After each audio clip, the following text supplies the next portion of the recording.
These two eyes can only perceive that which is physical. The third eye is an inward-focused eye. Your lustfulness, your desiring nature never ever stood outside, it only stood inside. Lust means it creates a sense of incompleteness within you and a longing for something. When we say Shiva, the word Shiva has become synonymous with the third eye. The third eye, what it means is, these two eyes are to look outside. These two eyes are capable of showing you the physicality of the existence.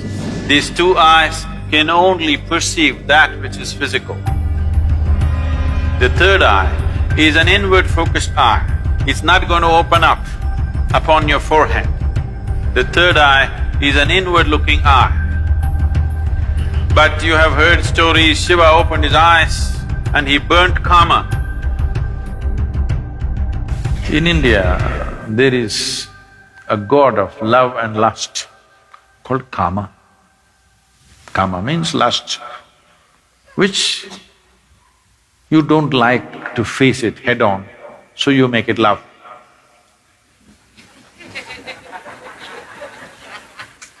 Because you need some aesthetic to it. So, he hides behind a tree and shoots an arrow at Shiva's heart. It hits him and Shiva gets a little disturbed. Then he sees it's Kama. That is, it's his own lust coming up. Then he opened up his third eye, a fiery eye, and burnt Kama. He was hiding behind a tree, but he was burnt into ashes. Then Shiva took the ashes of this burnt Kama and smeared himself. That I have put these things to rest for good. That is the general story told to the people. But you tell me, your lust arises within you or behind the tree? No, you may go behind the tree, that's another matter.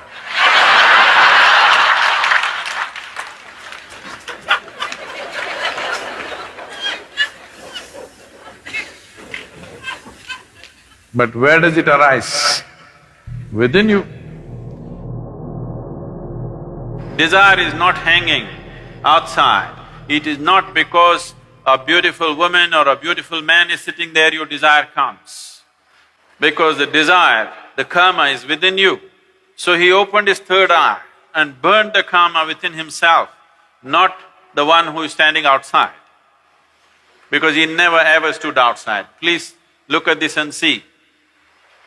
Your lustfulness, your desiring nature never ever stood outside, it only stood inside.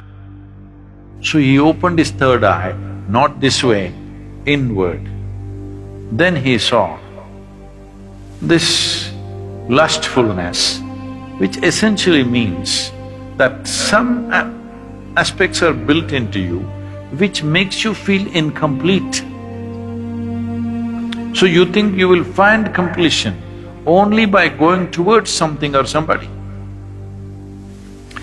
Lust is not just about opposite sex, shopping is lust. Because you have to go towards something, only then life will be complete. Every desire is lust, because without that I cannot exist.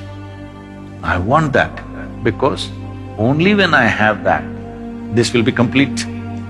It may be a thing, it may be a position, it may be power, it may be sexuality, it doesn't matter what it is.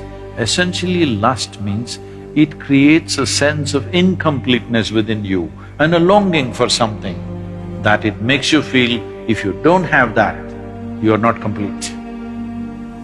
So he decides to burn the Kama within himself. He burned the Kama and then instead of sweat, ash oozed out of the pores of his body. This is the yogic story.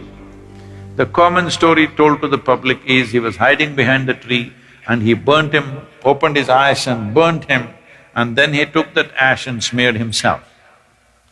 The yogic dimension of the story is karma arose within him, he opened his third eye, burnt him, and then ash slowly oozed out of his body, clearly showing him everything is laid to rest.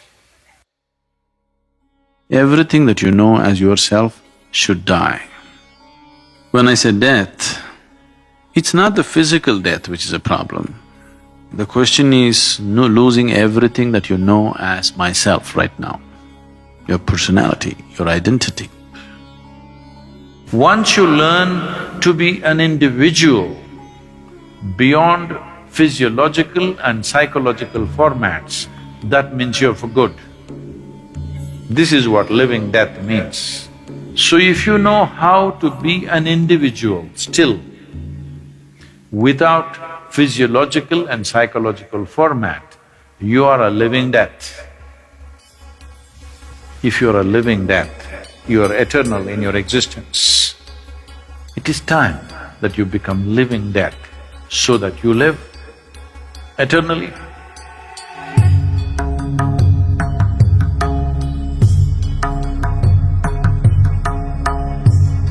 But there's a certain dimension of consciousness which can go beyond time. Yama came to claim his life. Markandeya, who knew the ways of life, just did one simple act. They say he continued to live as a 15-year-old because he came in touch with that dimension of consciousness which we refer to as Kala Bhairava.